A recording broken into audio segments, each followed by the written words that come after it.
Hello, everyone, and happy almost Halloween. Moms of the mic here, Julia and Marissa Bagg. Hoping you'll join in on our conversation talking about all things Halloween and especially Halloween crafts, right, Jules? Yeah, because we are going to introduce you to somebody who is so fabulous at this and so creative, and she can take the most, regular, normal things that you might find around your house and make them into something magical. So let's go ahead and introduce Vicky Rodriguez from Hi, Tea Time with ladies. Aloha and Coco. Thanks so much for joining us. No, thank you for having me. Thank you. Julia and I have been huge Halloween fans since we were little kids. We used to host haunted houses in our house, like whether our mom and dad liked it or not. Always dressed up. It's been like a family affair for decades. So we're so excited to have this conversation with you today, and of course share it with everyone else. Thank you. Thank you. Yeah. So Vicky, first I want you to tell us and everyone just a little bit about yourself and your family. So I'm a mom of two. I have two beautiful little girls, Aloha and Coco, thus the name Tea Time with Aloha and Coco. And those are my two beautiful babies. Aww. Aloha is my eldest. She's 7, and Coco is my baby, and she's 5. I have the most incredible husband in the whole world, Magdiel. And we are a family that is committed to creating the most incredible memories through experiences, whether it's learning experience, arts and crafts, trips. We just love to make everyday life a celebration. Anytime that I can celebrate something, there's a party going on. So I'm sure your daughters love that. Oh, yes. They're going to expect a party today because we're doing this interview. So we'll do a little watch party when we get home, for sure. Okay. Awesome. So I want to know, so you love making everything count, and of course, what mom doesn't love to hear that it's not easy, right? With just the daily grind of life. But tell us how you got into just the creativity for Halloween specifically. So, as you guys were mentioning before, everything stems from like my childhood. I loved what my mom and my dad used to create for both my sister and myself. So those memories stayed within me. And then I always visualized what would I be as a mom when I'm older and I have my babies.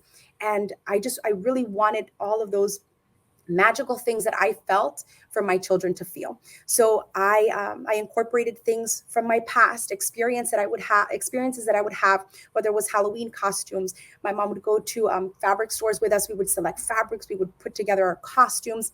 And I just wanted to do what my mom did, but add my own twist, my own whimsical twist, incorporate a lot of what the girls love now into what we do. And that's how everything we do is born. I sit down with the girls. I talk to them. What do you guys want to see? What do you guys want to do? And sometimes they'll say things. I want to create a spell, Mom. So, that's where we created the Cauldron that we're going to show you today. And I want to go to Disney, but I want a fun purse. So we went and we found these incredible buckets for trick-or-treating, and we turned them into purses. And that's the beauty of it, being able to take something that they want to do and make it a whole experience, something that they're going to remember forever. Well, and I'm sure the best part about it is just you're spending that time with your children, mm-hmm. You're creating together, you're getting to see kind of their creative juices fly. I mean, that must be so much fun. I know in my family, when you really find something the kids are into, and how could they not be, those just kind of create the best memories. And those are so beautiful, those pictures that we just showed. It's incredible what you're able to do, and so I'm excited to learn myself. Yeah, let's start with that cauldron. Talk to us about that cauldron, because I love what you used here. Tell us about that. So I went to Target and I saw this huge cauldron, and usually the way that I work is if I see something, I visualize it.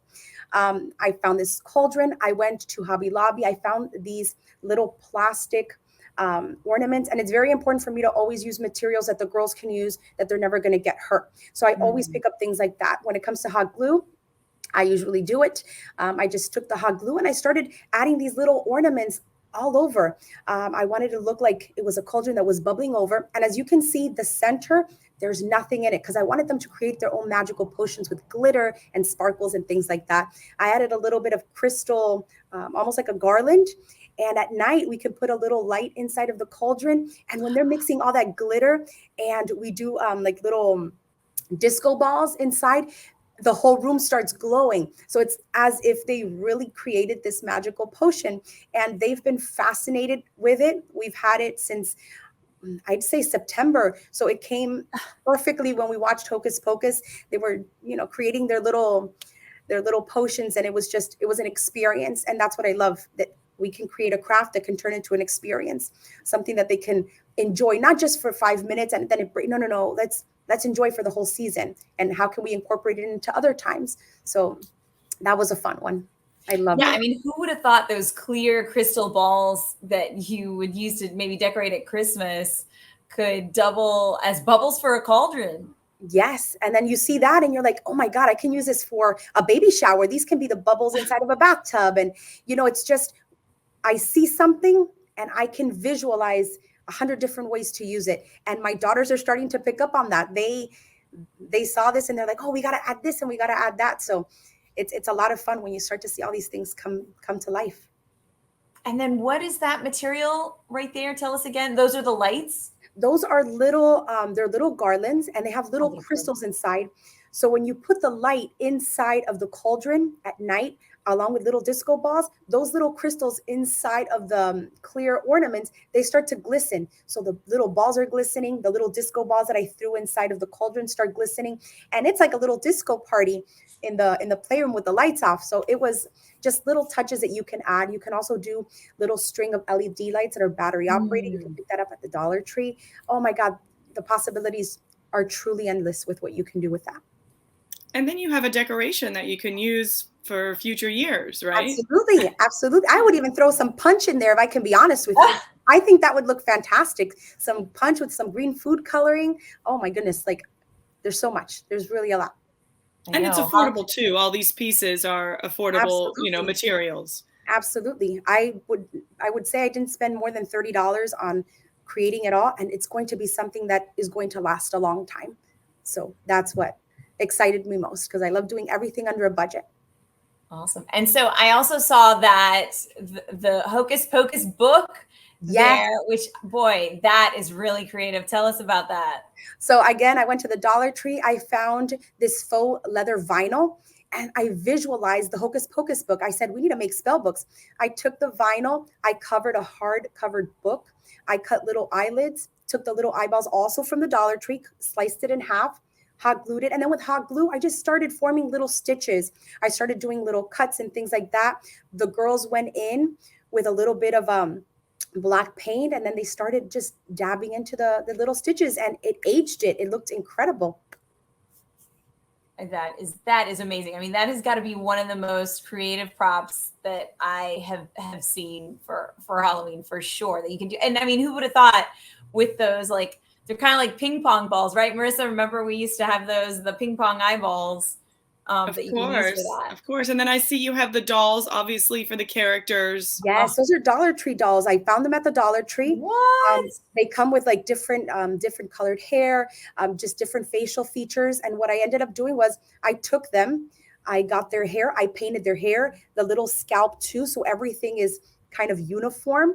And then I started adding little facial features. I took one of the little witches, I added the beauty mark. I did the little twisted lip for one of the other little witches. For Winnie, which is the main character, I added some red yarn to give it some extra volume. Using Dollar Tree fabrics, I cut it up and I made little costumes, and they were the perfect cake toppers for our Hocus Pocus watch party. And I mean, it can't be beat. I think with these $3, they were $1 each. $1.25. Plus the fabric, you're looking at no less than $10, or a little less than $10 to create all 3 dolls. And this is something that we use for cake toppers.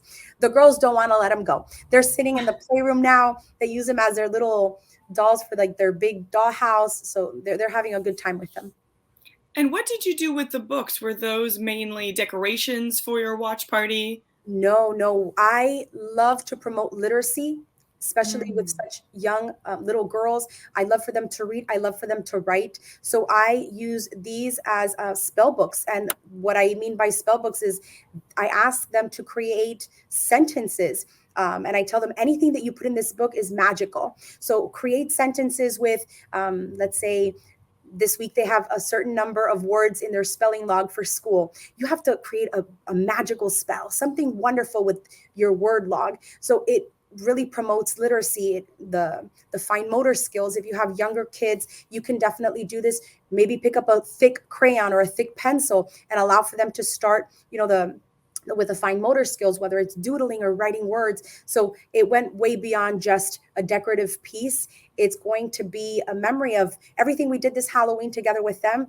They're writing it down too. It's like a little journal. So definitely goes beyond the decorative piece. Yeah, because so we were just recently doing a project with my son for the first time, his very first project. And I mean, he's only 4, but he really got into, cutting pieces of fabric. And so, I mean, your daughters are 7 and 5. But 5 is still pretty young. And so, I mean, Coco is still able to really participate. I mean, tell us how you kind of facilitate that.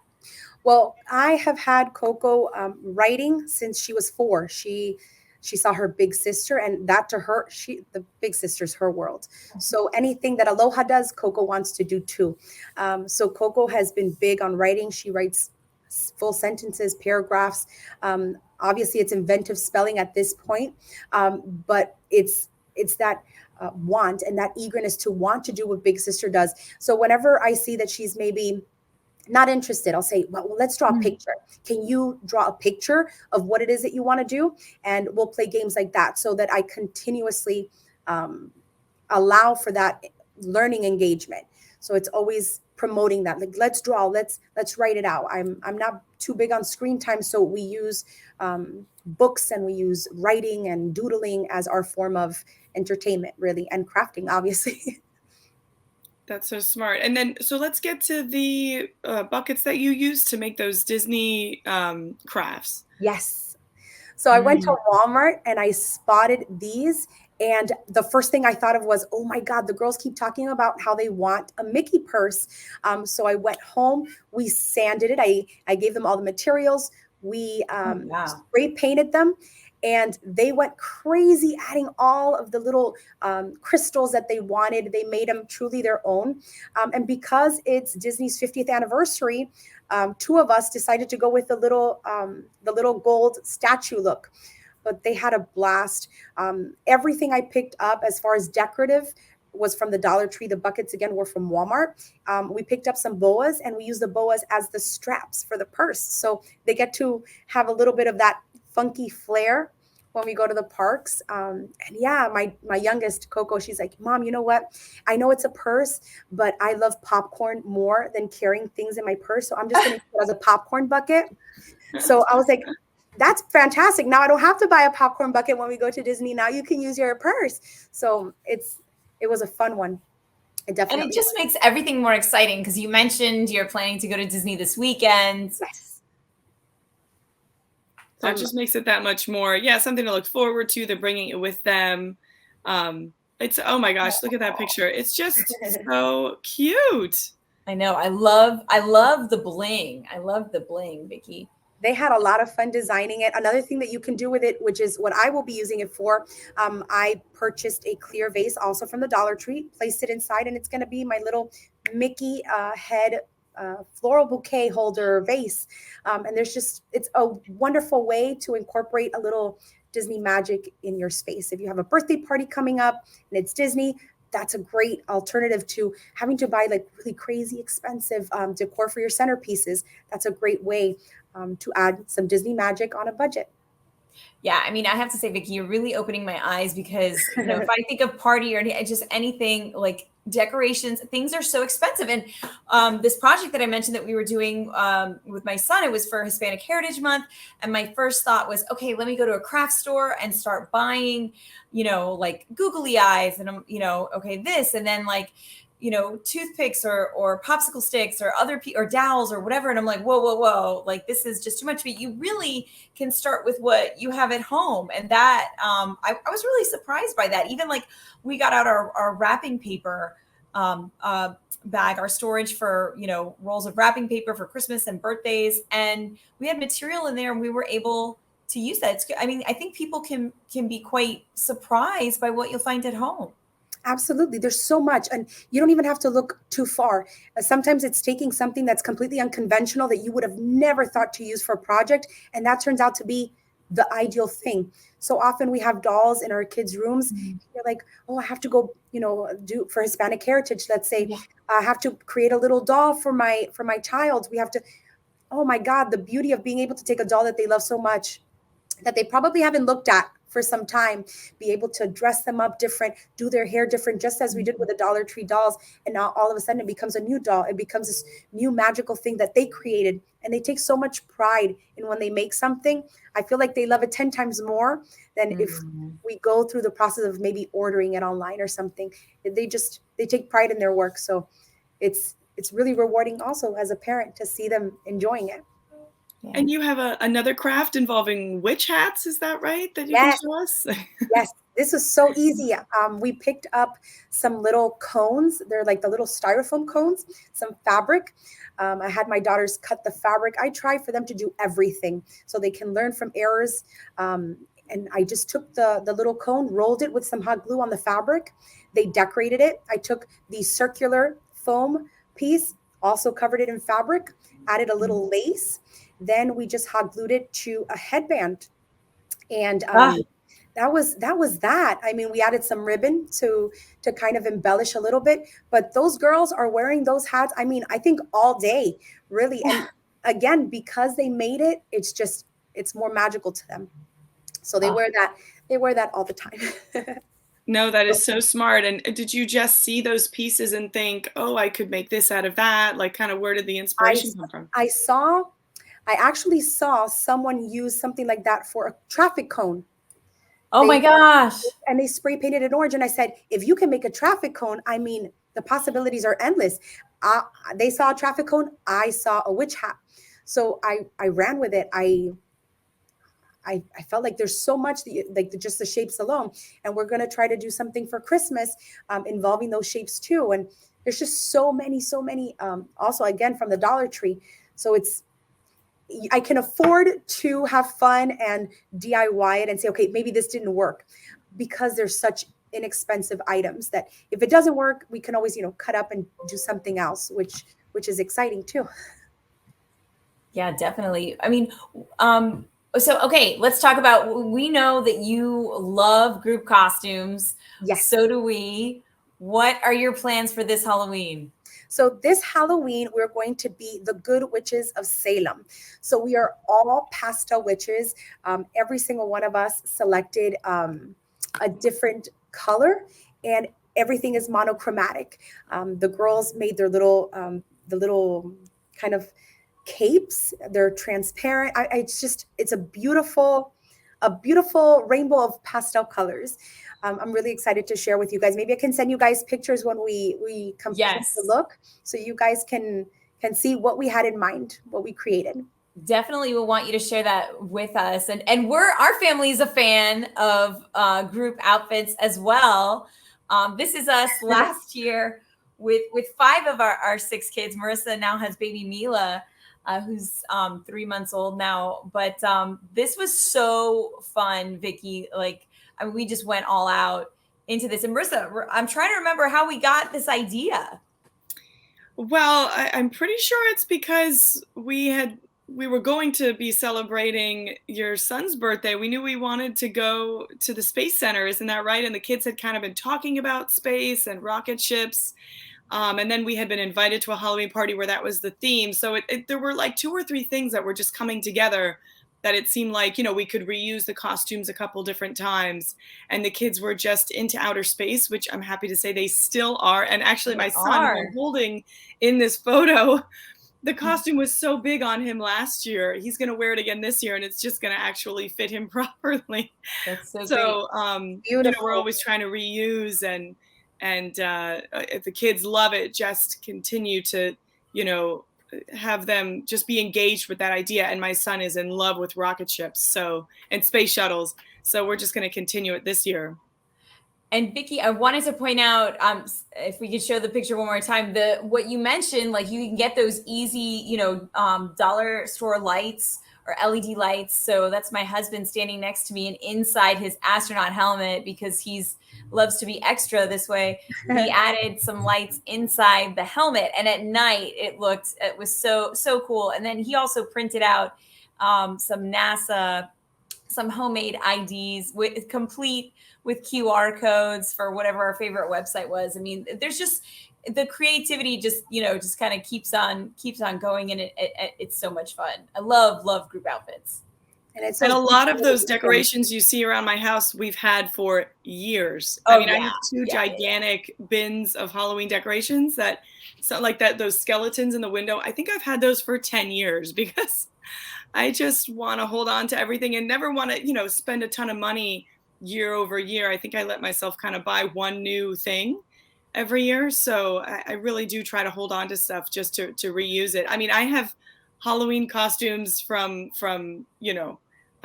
maybe 15 years ago that still work and are well taken care of. So I might even be wearing one of them again this year.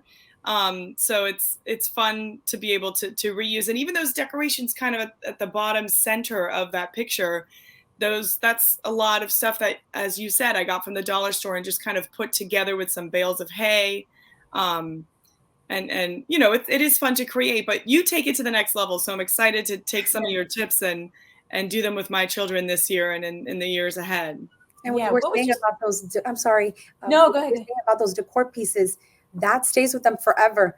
Yeah. They say, my family, they had these, and they'll always see this, magical thing. And it's those little pieces that you never replace. It just becomes a part of like that tradition for them.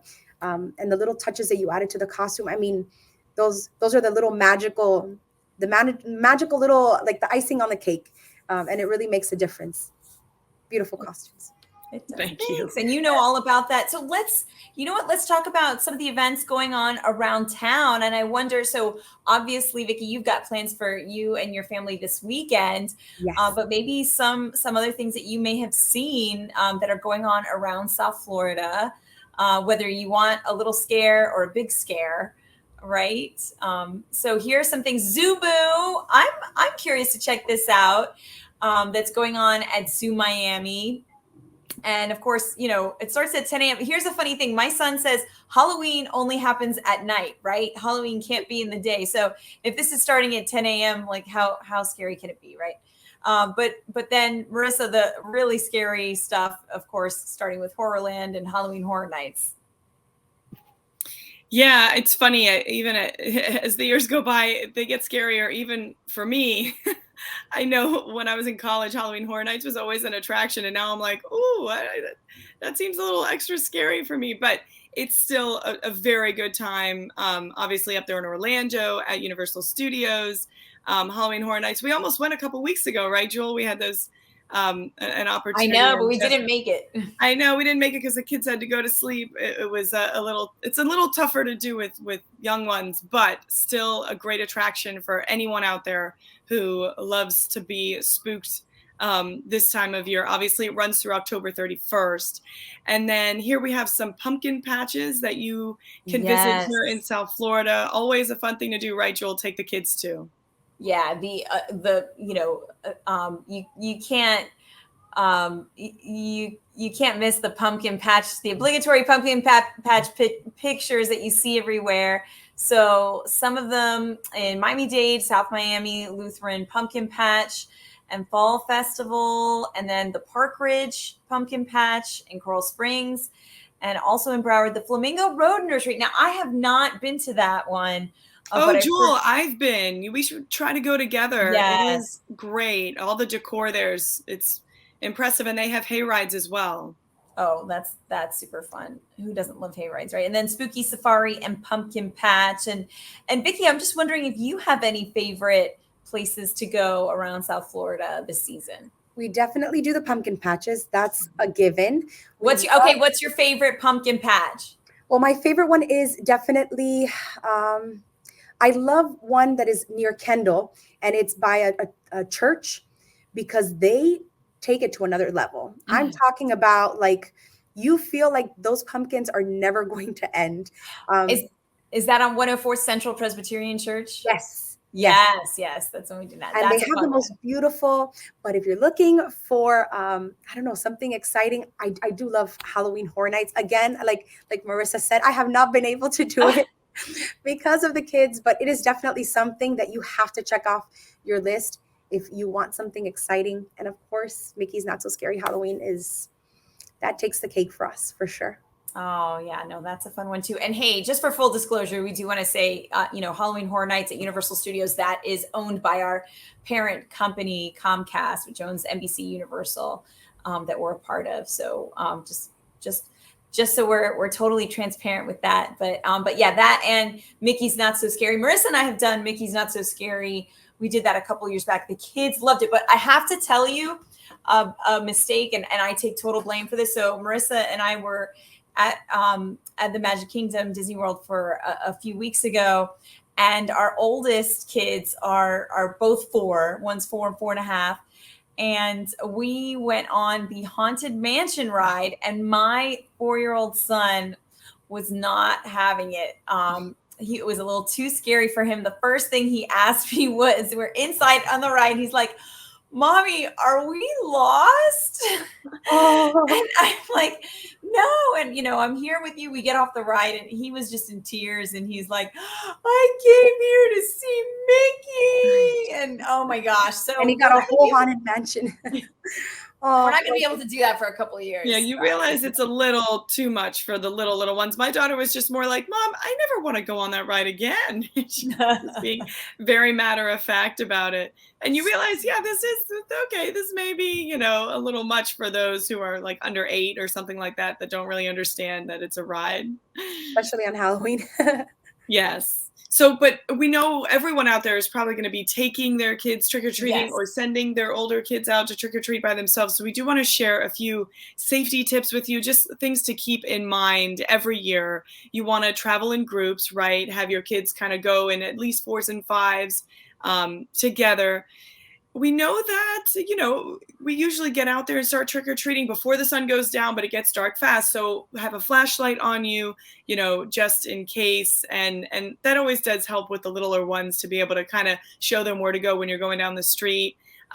Review street crossing safety. Oh my gosh, this is so important. Also, even, with older kids who may be out on their own, but even with the younger ones too, because I know my son, who's 2.5, likes to run ahead, and you have to just let him know that there are still cars coming on Halloween, even though we're walking through the streets. And of course, carry a cell phone, right? If you're going to be sending maybe your 14, 15, 16-year-old out on their own with some friends, you want them to have a cell phone and kind of set up different intersections or places to meet up, just so that they're okay and they're having a good time. And of course, that allows for some adult time. I mean, this Halloween's not just for kids. At least in my neighborhood, a lot of the adults, put snacks and candy out, and they have, entire tables set up in their driveways. Bounce So houses. it's a great opportunity to kind of reconnect with your neighbors and see what they're up to. If, maybe if they're a few blocks over. So it's a great time for adults too, right, guys? It's not just about the candy. I know. Yeah. Like, any tips for, oh my gosh, you guys, I am a little over the top about, I don't want my son to eat too much candy. And so I think we may even be like skipping a trunk or treat or two, because I'm just like, no, it's just going to be candy overload. I don't know if you have any advice for that, Vicki. I let them pick all the candy. And then when we get home, I'll tell them, I got a deal for you. You can leave the candy and we can do a crazy ice cream dessert. And that usually wins, but I think they're starting to catch on, and hopefully this year they'll go for the ice cream party. But it's kind of like the only way I'm able to kind of, give them their sweet treat without overdoing it, because it is a lot of candy, especially in school now too, with all the trunk or treats. They come home with goodie bags and stuff. So. Oh my gosh, we have to hide everything. And then my daughter has figured out where we hide it. And of course I put it high up somewhere so she can't access it. But she's like, "Mom, can I get up there?" She knows where it is. I know. Then they're just tormented, like, "But I can see it. I mean, it's up there." That may be something Julia and I can figure out for the next Halloween chat that we have on how to handle it. But that's a good idea, to give them, a fun ice cream afternoon, and then that kind of, gives them what they want, but they don't get it, in 10 or 12 pieces every day for the next month or whatever. Yeah. So, and giving them options. I always feel like limited options to help them make good limited choices. options. 1 or 2 things that they're going to love and you can't go wrong with. So. Well, Vicki, we are so excited to have you, excited Yes. to be getting even further into the Halloween spirit. It's only a couple of weeks away, so we're going to be taking these ideas and putting them into practice. My daughter will be very, very thankful. So we appreciate your time. I am going to get creative with a glue gun. I mean, like now, we started using a glue gun and I'm like, okay, I'm okay with this. We can do this. It's been a while. So yeah, I feel like that was like one of your major tools. For sure. That's one of those things that you can't go over. You could do so many things with the glue gun. And even with no other project, have you seen the little ghost that you can do with the glue gun? Oh, and glitter, right? You could make little ghosts. Oh, that's so smart. Maybe I'll start there. Yes. Thank you so much for having me. I truly appreciate the opportunity. Thank you. It has been a pleasure. Well, we wish you a very, very happy Halloween and a wonderful fall season. We're glad to have you. And we hope you have a blast with your girls this weekend. And please share pictures with Absolutely. I can't wait for you guys to see how those costumes turn out. I'm excited because I haven't seen them fully together, so I can only imagine. So I hope to share that with you guys very soon. All right. Thank you, Vicki. And thank you, everyone, for watching. We just appreciate this time to talk about fun Halloween stuff. And thank you for watching Moms with a Mic. We'll see you all later.